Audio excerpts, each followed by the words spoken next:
And ladies and gentlemen, we're back once again. It's another episode of the world-renowned Keepin' It Real podcast. Today, got myself a wonderful guest. I'm very excited about the next hour and the conversation we're going to have. Very high energy guy. I looked a little bit up on Facebook before we met here, but we're literally just meeting for the first time. So without any hesitation, allow me to welcome Nick Klingensmith to Keepin' It Real. Nick, how you doing, my friend? Chuck, I'm doing great, man. How you doing? Oh, there we go. I'm doing awesome. We had a little bit of a hiccup there for a second. We'll catch up. Yep. So no worries. How's everything going? We're rocking and rolling, man. It's grind is my default position. And the last 6 months, starting a new business, starting a new venture, in the thick of a race season, it's been all grind all the time. I love it. The grind is what it's all about for sure. I'm kind of in the same situation myself, and it's a lot of fun, a lot of stress as well. So I'm looking forward to hearing about it. Why don't you tell us a little bit about what you've got going on at the moment, and what we've got going on at the moment?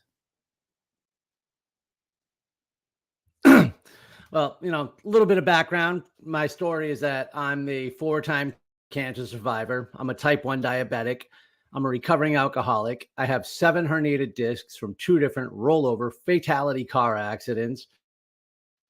I have sleep apnea. I have nerve damage. I'm forgetting some math today by completing my 100 Spartan race. I've done 6 major marathons and 50 or 60 other obstacle course and sufferfest and endurance events. In 2021, I wrote my book, Through the Fire, which is just my memoir telling the story that I just told you. But in the last several years, as I've really reflected back about everything that I've been through, I've just continued to see more of these lessons from my life and more of the lessons of overcoming adversity and building resilience. And now I'm able to articulate it in a way that could be useful to others. And so I've started my new business as a motivational speaker and a coach. Wow, that's very amazing right there, right off the bat. I'm super proud to have you here. Congratulations on all your big wins, because that's a lot to overcome, and to have the positive attitude and to be able to help others. It was obviously not your time yet. So let's talk a little bit about it though. You say 2-time cancer survivor. You've been through a lot of things. How old are you right now, Nick? I'll be 45 on Saturday. Okay, so 45 years old. I'm 46. We're very similar. And I know, I've done a lot of physical things. I've injured my body over the years through neglect at work and just doing laborious trades. And, I feel my age for sure. Going through some of the things that you've gone through, tell me a little bit about it. When were you first diagnosed with cancer, and what was that like? How did it change your life? It didn't. When I was first diagnosed, I was 25 years old, and I was scared for sure. I had been waking up for a couple of weeks in the morning with a substance on my tongue. I didn't know what it was. And after a couple of weeks, I decided it was dried blood. And so I started seeing a doctor, and then I saw another doctor and another doctor, and we were testing everything from top to bottom, looking for what might have been the source of the blood. And that's when I found an endocrinologist who was feeling around my throat. And all of a sudden he was like, what's that? And he felt a nodule that didn't belong. Now, that was not the source of the blood. We never actually identified the source of the blood. I think it was probably just that I had sleep apnea. So I was breathing with my mouth open, snoring in a dry apartment in the dead of winter. And I probably was just bleeding from my gums, or it might have been the hand of God reaching down and saying, hey, buddy, you got to go see a doctor. But either way, that's what happened. And we discovered that it was thyroid cancer. Wow. So I'm just looking for the 25 years delay to old. That's possibly a catch up. That's, Yep, I'm with you. 25 years old. It's a, obviously that changes everything. You've been so planning for a lot in life, and I, now you're not even certain that you're going to be I able to was see any of this stuff through. So tell me about your time. Hang on.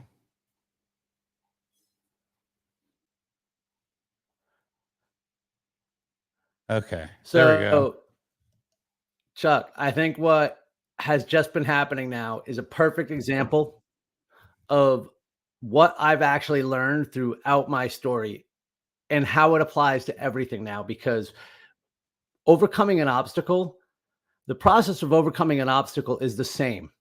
If it's on an obstacle course, like an 8-foot wall, or if it's overcoming cancer or technical difficulties, right? We both had an obstacle that we just faced and we took different approaches to it. I was trying to anticipate your question and the timing. I think you were basically trying to do the same. Like, the first step in overcoming an obstacle is identifying what that obstacle was. We had a technical difficulty.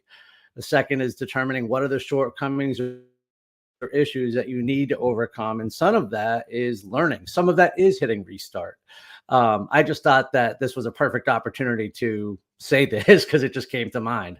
At the end of the game, you have to learn and adapt, but we also have to achieve not achieve, acquire new skills, new education, new knowledge. So I just really thought that was a perfect example of how that applies to everything. And at the end of the day, you just try to make the best situation that you can. But the objective I think we had here was to bring out good dialogue. And so I said, no, screw it. Let's run with it. Yeah, and you know what? It's going to be fun to watch that because it's going to definitely be one of those moments that I look at and think, oh, there you go. We overcame a lot in those moments that a lot of people didn't know because I hit pause for a second there, and we did overcome some adversity. So let's talk a little bit about that. You've been overcoming adversity now for over 20 years. You've got yourself into a position now where you're healthy. Obviously, you're doing amazing athletic events on a regular basis. Tell me a little bit about the journey from, finding out that you were sick and what you had to go through, the things that you set as goals that continue to push you to fight forward when I'm sure at times you probably did want to give up.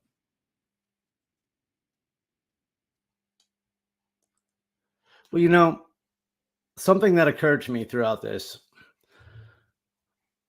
there was a moment I faced when I had to make a decision about my life. And it was when, after I had already started obstacle course racing and making these improvements to my life, both in mind, body, and spirit, I didn't mean to sign up for 100 races. I didn't mean to change my life. I signed up for one race.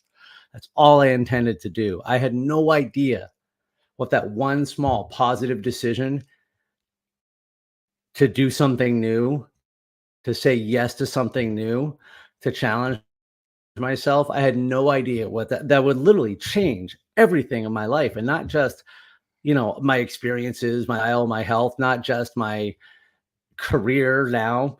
And the fact that, I wanted to write a book since I was in the first grade and I finally had something to write a book about. Not just that, but my entire on life and on challenges. So you don't realize sometimes the very small decisions that you can make and the ripple effects, that they have. But when I started obstacle course racing, I just started feeling better about myself because I was training physically and I wanted to, good habits are a gateway drug. Okay. I wanted to feel better. So I ate better. I slept better. I was meditating. I was stretching. I was just becoming better in mind, body, and spirit. People were reacting differently to me. And then I was in a car accident and it was threatened to be all taken away. And I did want to give up. I literally was on the couch saying, I quit. I've had enough. But the thing is, what does that mean? I still get up and go to work the next day. You still get up and take a shower. You keep taking the dog for a walk. You keep paying your bills and meeting your responsibilities. And sooner or later, you're living your life one way or another. You can continue to suffer or you can find some sort of meaning or direction to it. And so I put another race on the calendar. even though I was still injured, I had an undiagnosed nerve damage, nerve injury. My cat had died from this car. I mean, not from the car accident, the same day that the car accident happened. After the car accident, the lady who hit me died. And all the while I was doing was sitting at a red light. The last thing that happened to her in her life was me. And all those things were just weighing down on me at once. I was being a victim after everything I had gone through already, 4 times with cancer, diabetes, adult, sleep apnea, nerve damage. I lost my mom. I lost my sister. Wow, woe is me. It was me against the world. The world was so cruel. The world was so unfair. I hadn't overcome anything. That's what I realized in that moment, that I had not overcome my adversity. I had only survived it, and that I was actually being a victim my whole life. And at that moment, I I I literally just changed my mind. I said, I will not be defied by my adversity, but rather my triumph over it. I don't want to be a victim anymore. And like a rebellious teenager, I was going to pick a fight. I think that's part of the reason that the next year, despite all those things that I told you, plus other injuries we didn't even get into, I completed 7 Spartan races, the Boston and Chicago marathons, 5 trifectas, my first ultra. It really was a big fuck you to all the things that ever tried to hold me back. That Wow. was when I overcame my adversity.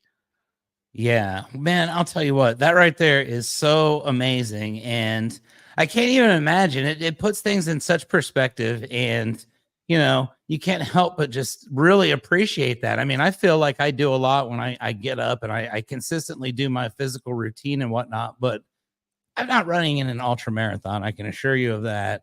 I did do a half marathon and I was proud of myself. I never anticipated in my life that I would ever be able to do that, but I did. And I did several that were leading up to it that got up to that distance. So that was fun, but it didn't motivate me. The pain, the suffering, the endurance, the everything that's involved with that, the discipline, the dieting, that just can't help but make you a stronger person. And when you're overcoming adversity like you are, you can't help but feel almost invincible at times, I would think, right?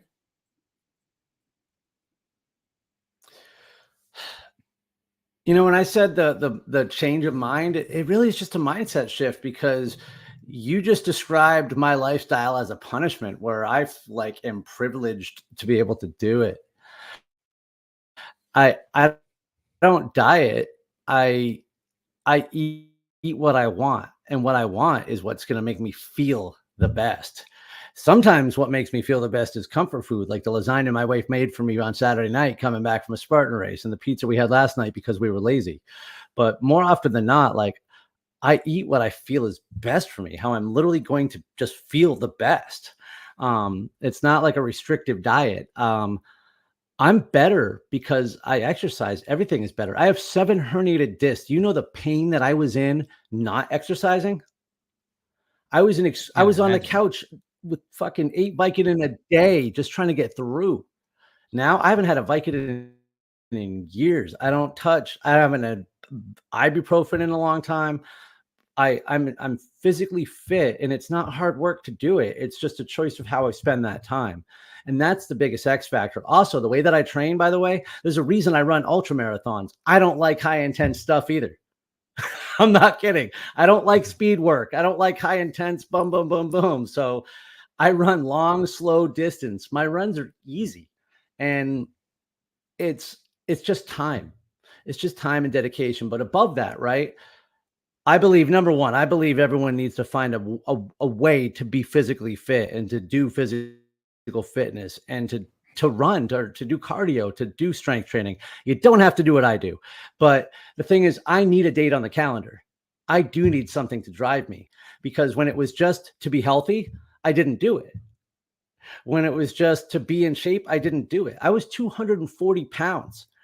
I'm a buck 85 now. And by the way, I lost most of that weight before Spartan, but it was like I just didn't have the motivation either. So when I found this, I needed something to disrupt my life. Like, I was actually the peaking when I was first introduced to this. I was 2 years sober. I was sales channel at work. I had just been promoted. I was dating a new girl that's my now wife, and I had just decisively beaten cancer for the fourth time. I had everything going for me, and I was like stuck. And I didn't know it really. I needed something to break it up. I had achieved so much, and I had overcome and survived so much just to get there. And it was like I was uncomfortable without an enemy, without a challenge. And so I found this thing. And the thing is that, and I think you'll probably find some of what about to say is true because we're the same age. And I just believe this is true for people our age. We begin, we begin to build a bubble around ourselves at some point, whether it be physically, mentally. We create these barriers, that reasons we think we can't do something. I can't run because of my knees. I can't do this because of that. Oh, I might injure this. We've been the hunters for so long, creating, building, pursuing, achieving. And I find that a lot of times people of our generation, or whatever we call this age group, have hit some level of achievement at some time in our lives, and then we start playing defense, and we become more concerned with losing what we have instead of going after what's next. And from a big bubble. But Yeah, that's so on I think point, you're to about be to say honest. I something. I can mean, tell. you think about it from that Oh, wait. perspective, and we are definitely living in a bubble, and we're definitely on a extended little time thing. I say I don't edit the program, but I'm going to for this one for sure. So we have a little bit more of a nice pairing together. But yeah, this is very interesting, and I really appreciate your perspective because it does. There are times when I myself recognize what you just said in myself, where it's like I just want to do, what it is that I want to do, and I want to have fun. And I don't push myself as hard in certain areas of life as I do in others. And I think it's very important to remember that you need to push yourself in all areas, or else you're gonna, never improve. And any day that you don't improve is just a day that was basically lost. So very good point, and I appreciate your perspective on that for sure.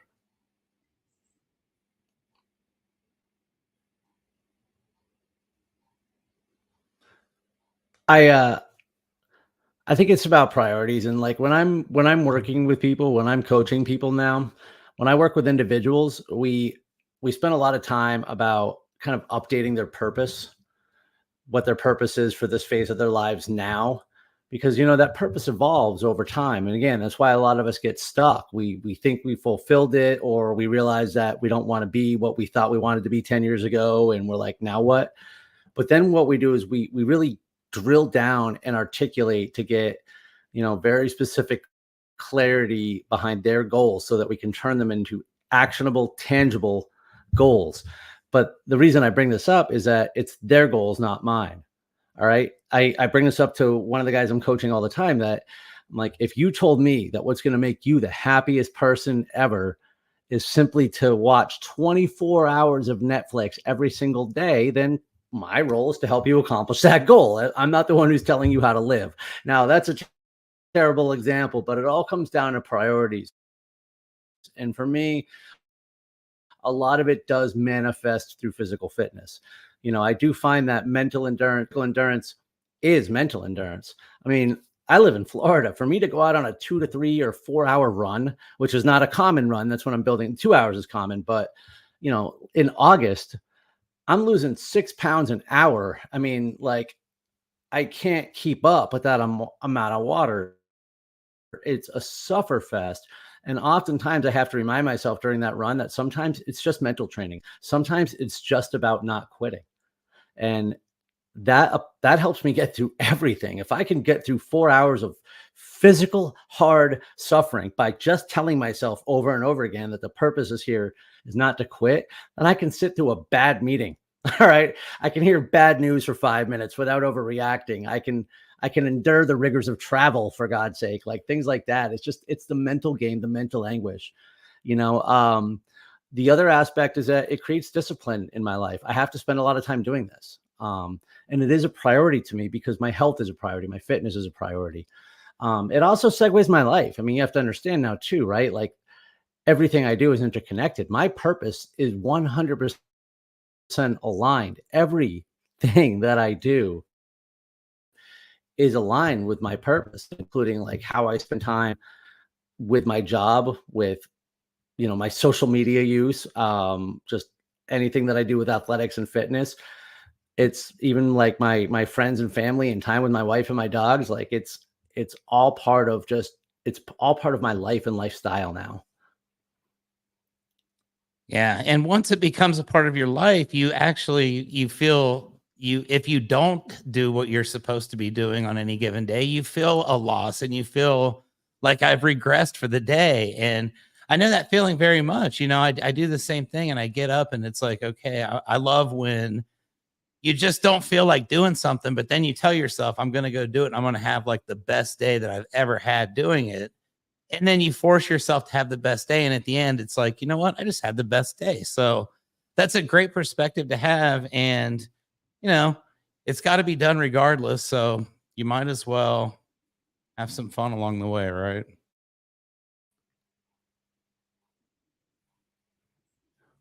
Well, something I've come to accept, and this helps me a lot with everything, is I have no idea if it's gonna be a good day or not. And to be honest, it's not relevant. I want it to be a good day, but it's efforts over outcomes. You know, I can only control what I can control, and I have to be okay with that. And again, it matters to me that I'm aligned with my purpose. So that means that the activities that I'm doing are aimed at achieving my goals. I don't care about like right or wrong, good or bad. It's, do they get me closer to my goals or not? And you know, my goals aren't always about physical fitness. I have lots of goals. That's just actually out of my top goals, or there's one that's like related to physical activity. I mean, one is separate, related to my health and my blood sugars and diabetes, but you know, there's things related to spirituality and finances and just stuff like that too. But it all comes down to me. It's about just priorities. What areas of your life do you want to make a priority? Yeah, and that's so important. And once you prioritize, you've committed a lot of your time, a lot of your energy, and your commitment is to something that is extremely physically demanding. And with that, there's a lot of preparation, a lot of training that goes in as well. You obviously can't just step off the couch and go run ultra marathons. So, tell me a little bit about what a typical day in the life slash week in the life is for you as it pertains to your running. So I'm up in the mornings, 4:35 a.m. I will I have a quick morning routine where I'll make coffee, say some prayers, I'll meditate and box breathe for about 5 minutes. Then I spend about 30 minutes or so, 35 minutes just doing kind of warm up drills and activation drills. I'm 45 years old. We're getting the body working. Um, so simple drills like that. I'll take one of my dogs for a walk for about 15 minutes or so, get the blood flowing. And then I'm going to do my main workout, which most days is a run of anywhere from 45 minutes to an hour and a half. It could be a strength training day though, which is usually like a combination of functional strength, figure like CrossFit, Navy SEAL type of workout stuff. Usually again about 45 minutes or so. After which I come back and I do a quick stretch for about 20 minutes, and then it's you get shower and off to work. Work is my office and my house. And then right after the end of one of my runs is when I take my daily motivational. I do a 30-second short that I post on my social media every day. And it's typically whatever self-talk that I had to tell myself.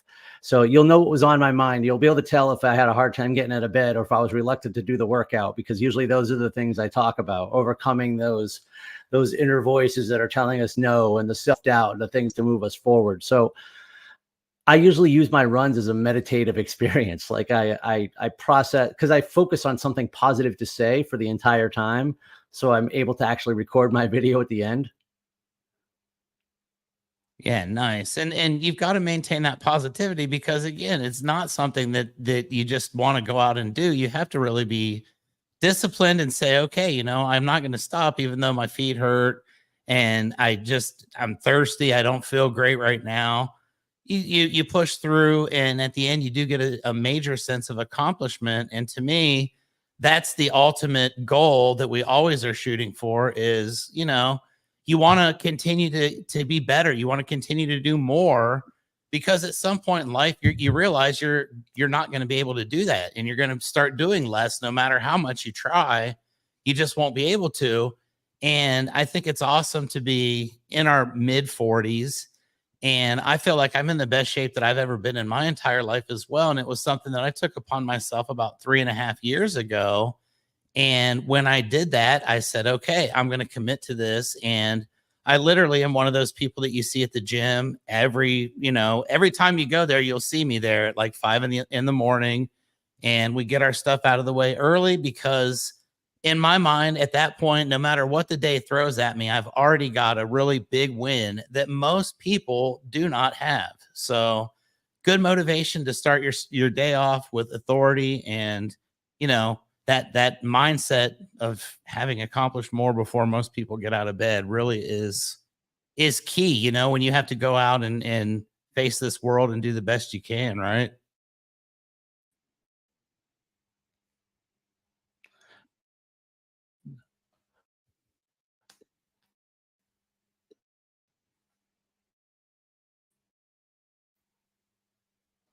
I have to do it. The- Like, here's the thing.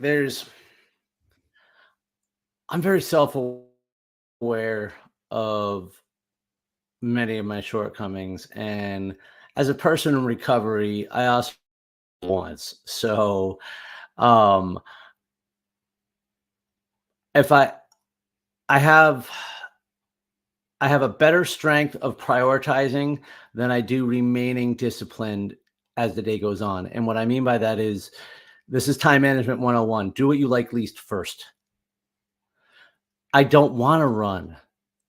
I love my lifestyle and I love training. But if I'm not going to run at 5 o'clock in the afternoon, there's 8,000 other things I would rather do at that time of day. Uh, like I can think of any of them. All right. But at 5 a.m., there's only one thing I can think of I would rather do. One thing is going to take me closer to my goals in life, and one will not. So I can get out of bed because it benefits me. And, again, I want to go back to that description. My feet don't hurt. I'm not in pain. I'm exercising. I'm simply taking measures to improve myself. Like if someone's out there and they're going to go for a run tomorrow for like the first time, and they're like, "Oh my God, my knees, my feet, I'm never doing that again." They're doing it wrong, bro. Hit me up. Find me on social media. Let me give you some get off the couch 101 because it shouldn't hurt. Movement shouldn't hurt. Like, and the reason it hurts is because we don't move. So we don't even have to go crazy for a run. Go for a walk. Like just walk more. Like you change by making changes. You don't change by saying I'm changing. It doesn't work that way. Nobody in the history of the world's ever flipped on a dime like that. Like I look at me and the biggest change I ever made, right? The most substantial 180 was when I stopped drinking. But that was almost 10 years ago. And even though, yeah, that was a big life changing thing, it took me 10 years to get to this point where I am. And I'm still getting better every single day. I started doing the Spartan stuff 7 years ago. I'm still learning these lessons from my life. Like every time takes time. I think part of the reason that we think it's going to hurt is because we see too many Nike commercials with a bunch of 22-year-olds like out there grinding it out, sweating in the rain all the time. And that's not how it has to be. Those are the videos of our alter egos. That's not the people we really need to be. So it's for us. It shouldn't be a punishment. Again, I don't go without. I ate a half a bag of Skittles before I walked in here. I love it. And that's awesome because, like you say, you still have to enjoy yourself and you still have to live your life. And it's great to do all the stuff that we do, but also have to remember, there is a time limit. And I had a candy bar for lunch today myself. So if we're admitting to these things, then there you have it. And the truth is, nobody's perfect, but that's okay because that's how it's supposed to be. And I really like what you're saying. And I appreciate your attitude and I appreciate your perspective on life and all the things that you've been through. And you've got a lot of credibility. And this kind of brings me to the next phase of what I wanted to talk about, which is your current career. You said, that you are a motivational speaker. Tell me a little bit about, obviously how you've got a great story to share, but how you got into it, some of the things that you've done throughout this journey as a motivational speaker, and what your plans are for the future with that. I published my book Through the Fire in 2021, and I did very little to promote it. I wrote that book for myself, but I published it for the person who might need it. There was a message in that book, a message of resilience, a message of hope, and I just wanted to share it. Well, it turns out that it found a lot of people. I was very happy and continue to be very happy with how it does, and it keeps reaching people. But throughout that, I just started talking to people more because people would reach out to me and they would share their story with me. And it really helped me to understand that, beyond the book, I had a message I could help people. I had something that I could give to the world. And I found my purpose, which is to overcome every obstacle and inspire others that they can too. And so I actually worked in logistics for a couple of years. I was in sales as a sales executive. And even though I'd been in that industry for almost 2 decades and I thrived in it, I was really struggling because I knew I was supposed to be doing something else. And so a friend of mine that used to work was actually an attorney at a place that I used to work at. An attorney friend of his was actually a coach who they run a company with coaches and entrepreneurs to help them develop their craft. So I was introduced to them, and I ultimately joined their program about a year or so ago, where I'm glad that I did, because I think a lot of new people enter the space where they think they know exactly what they want to say and exactly who they want to say it to. But I would have been wrong. And it took some time to help me explore and really kind of get specific on who my audience really is and who my message is really going to be able to reach and resonate with. And I've been working on that ever since. So in the past couple of months, I've done about 10 gigs year to date, some virtual, some on stage, couple networking events. I'll be speaking at a fundraiser for the American Cancer Society in a couple weeks. I'll actually be speaking to a middle school in New Jersey on Friday. A couple corporate engagements as well, and we're just getting warmed up. Yes, sir. I love that.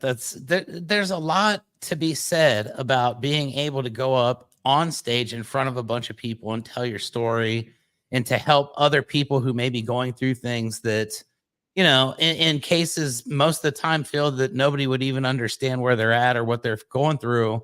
And you're changing a lot of people's lives and helping a lot of people.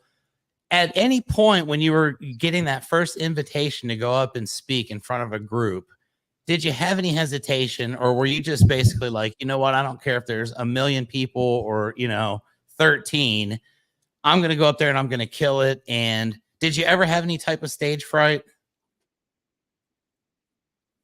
Not stage fright, but I mean, of course there was doubt. There was definitely doubt and apprehension, and you know, bouts of imposter syndrome. Like, these things all happen in a matter of minutes, like they just come in waves. But a couple things I had to remind myself, or actually a friend of mine even reminded me, because I kind of rewrote part of my speech on the drive over. But the thing he reminded me is of this. Number one, nobody knows what you're supposed to say but you. And then the thing I reminded myself was this: I am the product, I am the subject, therefore I am the subject matter expert. So there's no imposter syndrome. And then the last part, which is my favorite and the thing I remind myself of the most often, is when in doubt, bring the fire. Just bring the fire. Nobody's ever going to have a hard time with the motivational speaker who just lit the fucking room on fire. I So, love it. Oh, yeah, that gets that me part's fired easy up for me to right do. So, there. of course, there was doubt. But beyond that, I'm like, yeah, when in doubt, just bring the heat. Just bring the heat, my friend. I love that. And I'll tell you a real quick story. I got to be on stage at an event last September, and it was probably several, I don't know, maybe about 750, 800 professionals from my industry and their family members and whatnot. And in that moment, I had a couple good opportunities to introduce like a UFC fighter, Forrest Griffin, and a couple of bigger guys from my industry. But the first thing that I did when I went up on stage was I freaked out and I was like, ladies and gentlemen, I hope you're having a good time. Let's make some energy in here. Everybody stand up real quick. And when everybody stood up, I just instantly in my mind, I don't know what triggered this, but I was like, while you're standing up, why don't you give me a round of applause for being up here on stage today? Give me a standing ovation. And the whole crowd gave me the standing ovation for about 10 seconds. And it was probably the most magical, stupid thing ever. But, I felt good after that. And it kind of broke the ice for me and kind of made me feel like, all right, these guys they're not going to throw tomatoes no matter what I say or do. They're going to think it's funny, and quite the experience. So you've been through that a lot. Tell me about what your plans are, for your speaking career. Are you going to look I have to just get come on? to Good. I've just come to embrace vulnerability as a superpower in all circumstances because, I was speaking to a group last week, and my keynote shares my story with a number of lessons or reflections that alternate depending on the group, the theme, and the amount of people that the amount of time we have. So this was a shortened kind of lesson piece. So basically I had my note cards for the end of it, and they got stuck. And I'm like, and then I realized like I put it in the wrong place. So as I'm standing there, and I had just been lighting the room on fire for like 30 minutes before. Now I'm standing here like this. And then I just made a comment about, see, you can overcome adversity like when you get your note cards mixed up, and everybody laughs, and then you just move on. It's the self-deprecation is I was there to entertain, and it was just it was an opportunity to engage with them. That's what I looked at it as. And nobody expects perfection, right? I'm not in the movies. And part of my talk is, part of my story, the second chapter of my book, it's in every speech that I give is, me getting thrown out of a Las Vegas hotel for trying to have sex with a hooker in a broom closet while my girlfriend slept down the hall. That's out there. All right. Like, I am open and vulnerable. Okay. There is no perfection here. I am a flawed human being. And I put that out there. Like, so I don't need to be perfect. And so I take a lot of pressure off myself, just right off the bat. But again, if my purpose is to overcome every obstacle and inspire others that they can too, if there's one person in that room who will benefit from hearing one thing that I have to say, and the other 99 people in that room hate me, who cares? It's only about the one. And if I remember that, the rest of it doesn't matter. I can take the licks. I've got plenty of time to improve my craft. I've been speaking for 25 years. Like, I led a sales team of 100. I always spoke at conferences for a long time. I've been coaching people for a very long time. It's only that I've been new to the business of speaking. So naturally, I am full of trepidation. I am full of fear. Imposter syndrome comes in all the time. Of course, I'm doubting. Of course, I'm stressed. But the things that I'm stressed about are no different than things I was stressed about when I had a W-2 making $250,000 a salary. Like, I'm always worried about the next paycheck. I'm always worried about the mortgage. I'm always worried about what's going to happen with this and with that. So those things don't change. Now I just feel like I'm getting out of bed for a reason. Yeah, and I really, really admire that. That's tremendous. let me ask you this. You really have hit upon this a couple times indirectly, but you also directly stated you have really worked to figure out exactly who your target audience is and who you are speaking to that you can help the most. Tell me a little bit about the demographic that you have pared it down to, and who you like speaking in front of the most because you feel like you can provide the most benefit. The people that will resonate with my message the most will be, and if I really want to get demographic, I'm going to say people from 35 to 55, men and women, achievement driven professionals who have either encountered some adversity, overcome some adversity, achieved something in their life, and now find themselves stuck, whether from fear or doubt. They aren't sure what to do, or they feel that they are limited by something now, by circumstance, or again, just by lack of direction. Those are the people that I'm going to reach, because ultimately, through sharing my story and many relatable stories, because that's the thing, I don't prescribe, I'm a storyteller.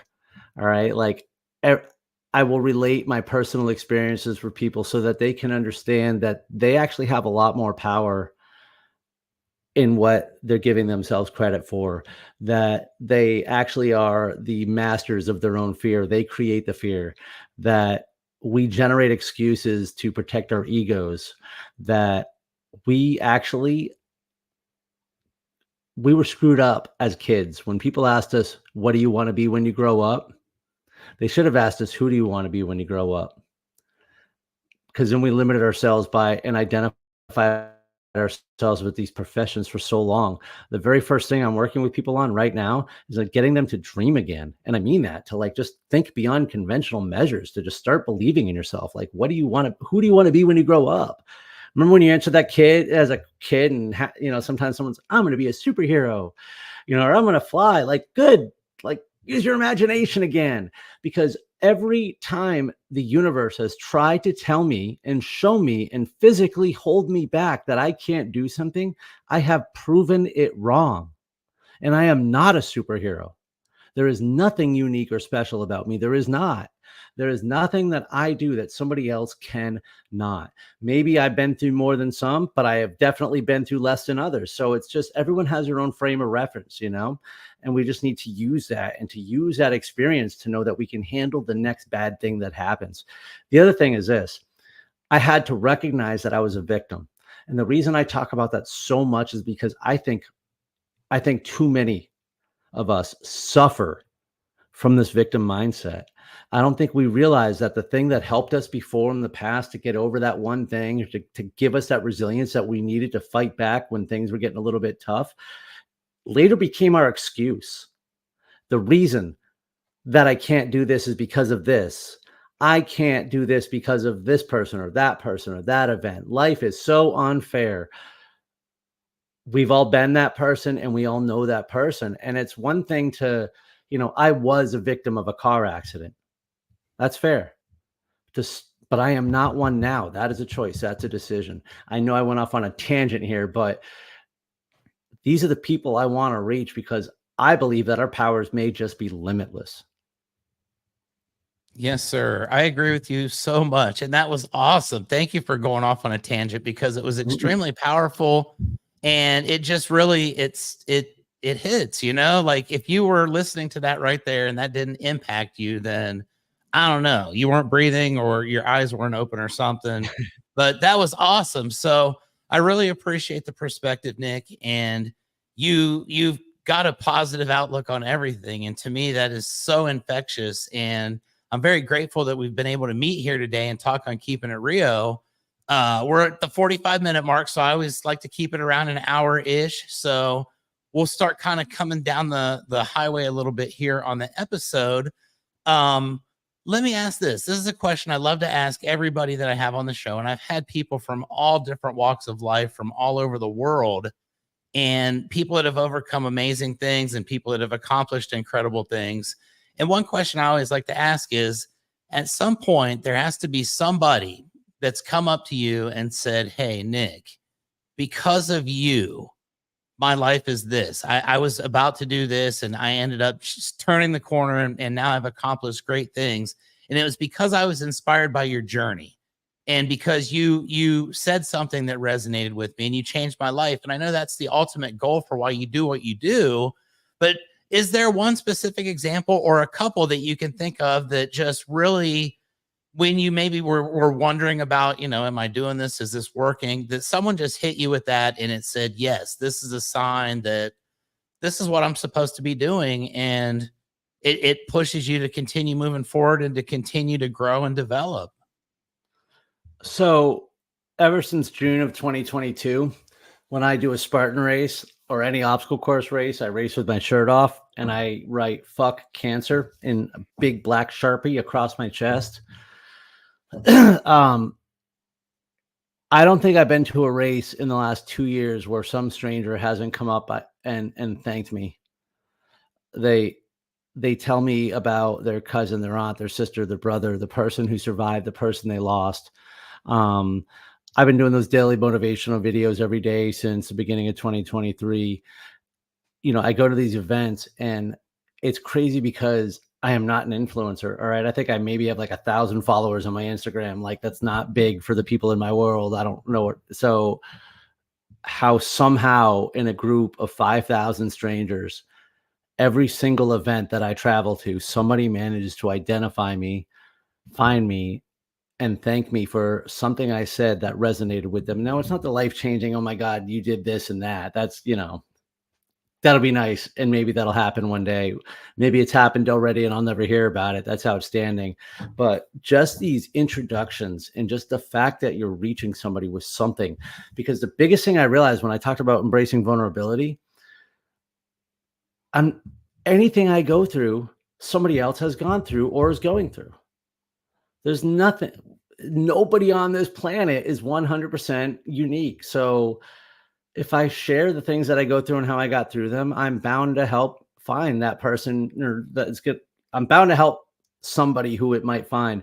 And it is so rewarding when I do hear those stories about, just how something resonated with somebody and the strangers that reach out. And again, to find me, to pick me out in a crowd like that, like it's just fuel. That's all it is. It's fuel. And it's inspiration for me to look into all the uncertainty, all the things that I talk about. I need my own fuel too. I'm not bulletproof, like I have to find my strength. I have to walk through fear. It's not like I'm fixed.